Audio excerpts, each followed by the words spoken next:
Представи си, че с най-добрият ти приятел си купувате домашна лимонада и толкова ви харесва, че започвате да се чудите: как се прави домашна лимонада? Вместо да звъните на баба си, директно търсите в Google и излизат стотици рецепти за лимонада. А какво правиш, ако искаш да научиш за последните новини за любимия си изпълнител?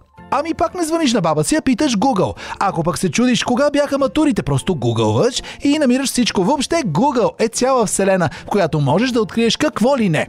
Знаеш ли обаче, че в Google има скрити изненади и тайни трикове? Някои са супер полезни при търсенето на информация, а други са просто за забавление. Остани до края на този видеоурок и ще ти разкрия кои са те. В Google има тонова информация, затова един от най-сигурните начини да ти излизат резултати за точно това, което търсиш, е да сложиш търсенето си в кавички. Така Google ще знае да търси конкретната фраза. Например, ако търсиш домашна лимонада с мед и мента в кавички, ще видиш резултати точно за тази специфична лимонада, а не за още 5 подобни вида.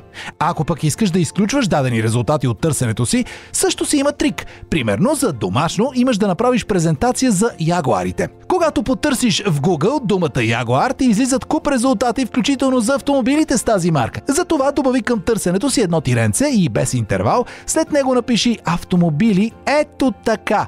Можеш да добавиш още подобни, например минус дрехи, минус часовници, минус карс. Така търсачката ще ги елиминира от търсенето и накрая ще виждаш повече резултати за животното ягуар. Ако пък се опитваш да направиш търсене в конкретен сайт, но не успяваш да намериш нужната информация, Google отново има решение. Просто пишеш в търсачката какво търсиш, а след това добавяш сайт на английски, името на сайта. Да речем, че търсиш информация за хромозоми и искаш да ти излизат само резултати от уча се. За целта пишеш хромозоми, сайт, уча.се и готово! Ето, гледай, появяват се само резултати за хромозоми в уча се.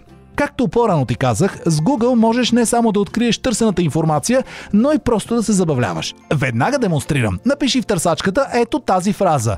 Do a barrel roll. На английски това е вид впечатляваща въздушна маневра, при която самолет прави пълно завъртане около уста си. Напиши фразата в полето за търсене и ще видиш какво ще стане. Само гледай да не ти се завие свят. Ако пък харесваш сериала Приятели, можеш да напишеш името на който идея от 6-мата основни герои и ще получиш специална изненада. Например, ако напишеш името на Джоуи Трибияни, ще видиш едно парче пица на екрана. Цъкни го и виж какво ще стане.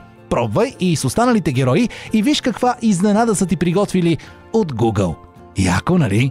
А знаеш ли какво ще стане, ако напишеш Google наобратно и след това добавиш .im? Ще видиш една малко по-различна версия на Google. В нея на едно място са събрани различни скрити игри и трикчета, с които можеш да разнообразиш търсенията си. Например, да търсиш под вода или търсенията ти да падат под силата на гравитацията. Можеш да играеш игри, а в някои браузъри дори да свириш на китара. Ако пък ти се случи да спориш с брат си или сестра си, кой да изхвърли буклука или да купи хляб, хвърли една монета. Няма нужда да бъркаш в джобовете за стотинки. Просто напиши в Google Flip a coin и търсачката ще ти заеме една виртуална монета, за да разрешиш спора. По сходен начин можеш да метнеш и зарче, като напишеш Roll Dice. Това ще ти даде колекция от зарове с 4, 6, 8 или дори 20 страни. Под заровете можеш да видиш и други полезни инструменти, например калкулатор, метроном, който да ти дава ритъм и много други. Ако някой ден търсиш някой обект в Google Maps, потърси чудовището от Лох Нес, като напишеш Лох Нес Monster. След това бавно приближи картата към водите на езерото и следи с поглед жълтото човече в десния ъгъл. Няма да ти издавам какво ще стане, за да не ти разваля изненадата. Виж с очите си. Както виждаш, Google е пълен с трикове и тайни, коя от коя по-впечатляваща. Сега, за финал, ще ти дам една задачка. Напиши в Google интересен език и ми кажи какви резултати ти излизат. А след това ми напиши и за какво най-често използваш търсачката. Сподели ми в коментарите.